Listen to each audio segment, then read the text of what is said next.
Well, that's not good. The DeWalt DWE7491RS table saw is great, but the fence has one major flaw. I'm Travis, and this is how I do things. Let me show you how to fix that issue right now. If you have this table saw, you might already know about this issue. The way that the fence is mounted makes it possible for the fence not to be perpendicular to the table. I haven't checked other DeWalt table saws, but if they have similar mounts, this is probably an issue with those as well, and I imagine this fix will work for you too. If this is the first time you're hearing about this, you're definitely going to want to stick around. And you're probably going to want to pause this video and run out to your shop and check your saw. My saw has the TSO fence upgrade, but this will apply to the factory fence as well.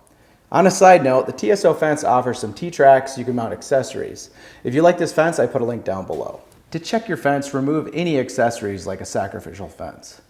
Then take a square and place it on the table, then butt it up against the fence and slowly slide it along the fence. If you see any daylight between the square and the fence, you have a problem. If you're just ripping thinner boards that only ride on the very bottom of the fence, you might not notice this as much, but if you're making cuts where you use the entire height of the fence, it will definitely cause some inaccuracy in your cuts. Now on to the fix. Identify the area that needs to move out on the fence. My fence was good on the front side, but on the back side, the bottom edge needs to move outward towards the blade. To move that bottom edge out, I'll loosen both of these screws and completely remove the bottom one. These screws use a T25 bit. You'll also want to grab a T20 bit and loosen this screw on the end.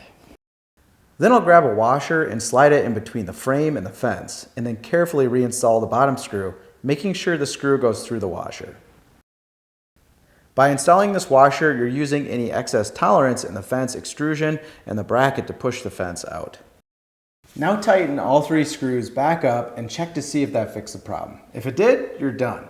If it didn't, you may need another washer or a thinner washer. Repeat these steps until you've got it perfect.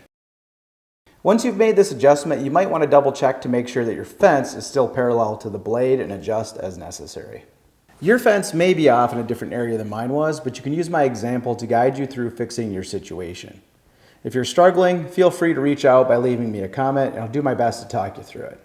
This video was suggested by my viewers. If I helped you fix your fence, please help me out by subscribing and hitting that like button. If you have any other issues you want me to help you solve, just leave your questions in the comments. Thanks for watching my video, and I'll see you in the next one.